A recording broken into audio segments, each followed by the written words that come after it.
के नए नेतृत्व को और नए मंत्रियों को आप सबके करतल ध्वनि के साथ तो बीजेपी की ओर से एक ये ना सिर्फ प्रयोग है बल्कि एक संकेत भी है कि बीजेपी धीरे धीरे किस तरह से अपने पॉलिटिक्स में, अपनी राजनीति में बदलाव ला रही है। महिलाओं को नुमाइंदगी देने का जिक्र जो लगातार प्रधानमंत्री मोदी करते हैं, उसको चरितार्थ करते हुए दिल्ली की बागडोर एक महिला नेता के हाथों में उन्होंने सौंपी है। जो इस देश के यानी और आने वाले वक्त में ये बीजेपी के लिए बहुत अहम इस तरह से साबित होता है क्योंकि जो आधी आबादी है यानी कि जो महिलाएं वोटर्स लगातार बीजेपी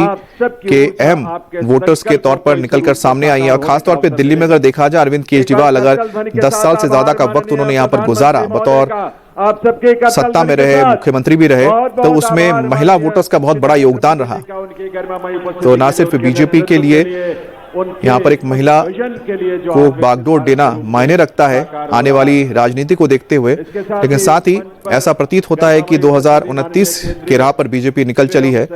और ऐसा संभव भी लगता है, जो जानकार मानते हैं कि बीजेपी 2029 से पहले 33% महिलाओं के आरक्षण को सदन में यानी संसद में भी और विधानसभाओं में भी लेकर आ सकती है। इस मंच पर आज इस कार्यक्रम में विभिन्न राज्यों के बहुत ही गरिमामयी उपस्थिति जिनकी रही, माननीय मुख्यमंत्रीगण, उप मुख्यमंत्रीगण,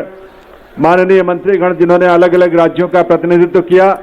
हमारे माननीय सांसद और विधायकगण, अलग अलग क्षेत्रों की वो तमाम विभूतियां, और उसके साथ साथ बाई मंच पर जो संत गणों की गरिमामयी उपस्थिति रही है, जिनका आशीर्वाद हम सबको मिलता है, आज भी मिल रहा है, उनका भी बहुत बहुत आभार, उनका भी बहुत बहुत अभिनंदन। आज के इस आयोजन के माध्यम से